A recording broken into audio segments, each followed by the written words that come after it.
Well, we know that making it in the Bay can be difficult. Now data shows that many are leaving the Golden State for cheaper places. So it's officially been 2 months, and I figured I would do a little story time of why I chose to leave Los Angeles after 10 years.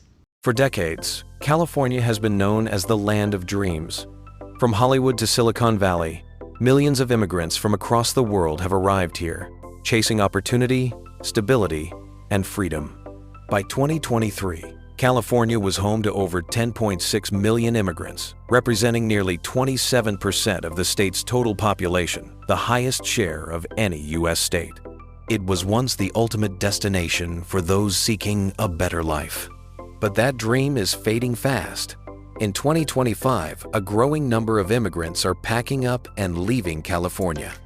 Many are heading to states like Texas, Nevada, Arizona, and Florida, places where their money stretches further, housing is affordable, and life feels more manageable.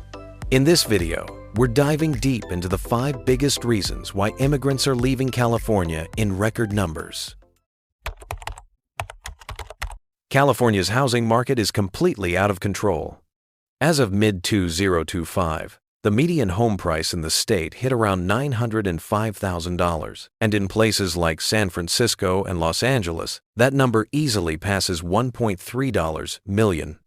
According to the California Association of Realtors, a household now needs an annual income of around $232,000 to afford a median-priced home. To put that in perspective, the median household income in California is roughly $91,000, and for many immigrant families, it's far lower. The result? Only 15% of Californians can afford to buy a home today. Renters aren't spared either.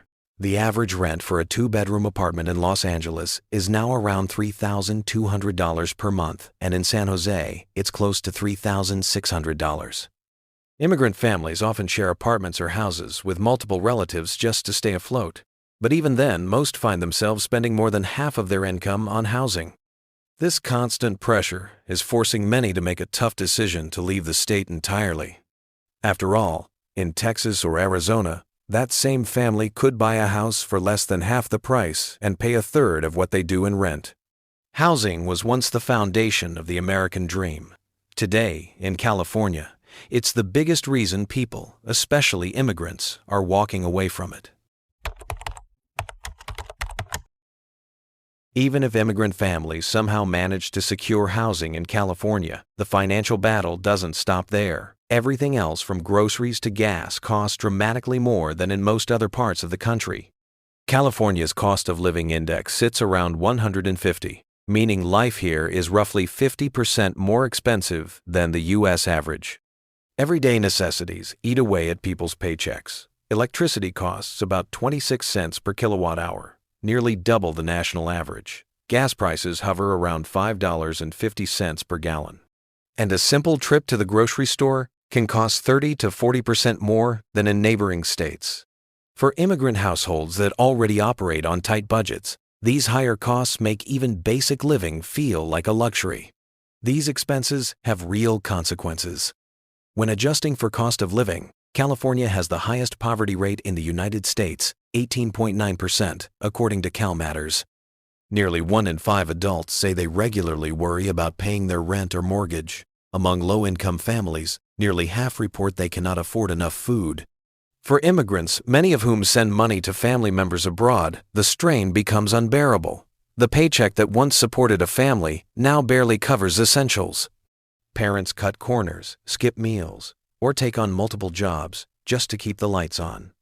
The financial pressure creates a constant sense of anxiety and burnout. And this is why so many are leaving. In states like Texas, Nevada, or Arizona, a family's income can stretch twice as far. Groceries, gas, and utilities are cheaper, and housing costs a fraction of what it does in California. Immigrants who move there say life feels easier, not because they earn more, but because they finally have breathing room. They can save for their children's future instead of living paycheck to paycheck.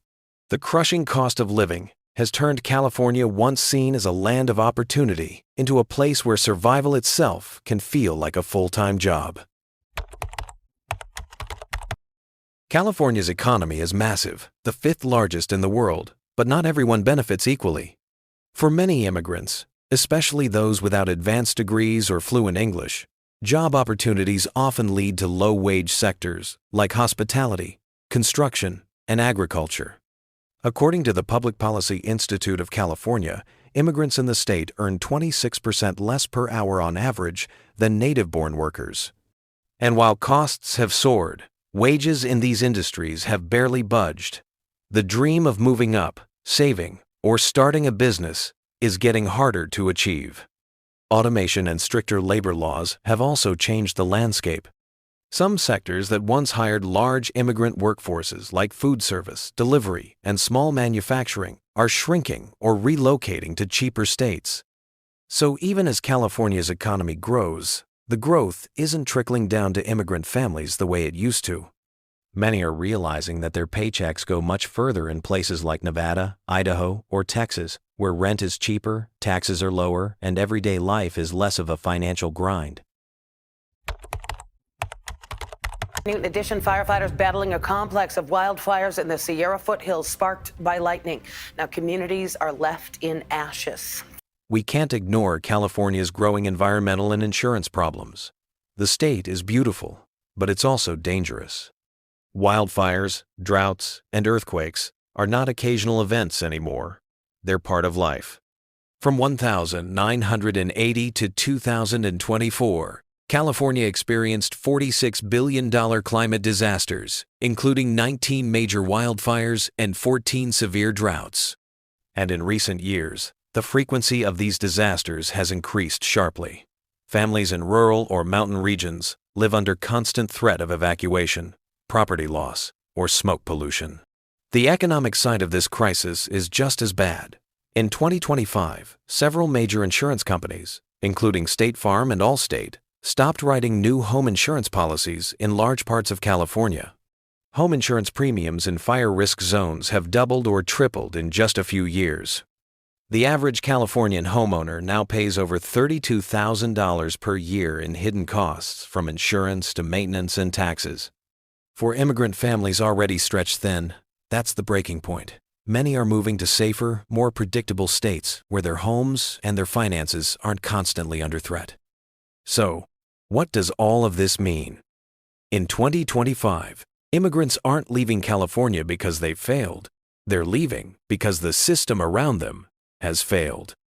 When the median home costs $900,000, when the cost of living is 50% higher than average, when wages can't keep up, and when wildfires and crime become part of everyday life, the so-called California dream becomes impossible to maintain. So, here's the question. If you had the chance to start over, would you still choose California?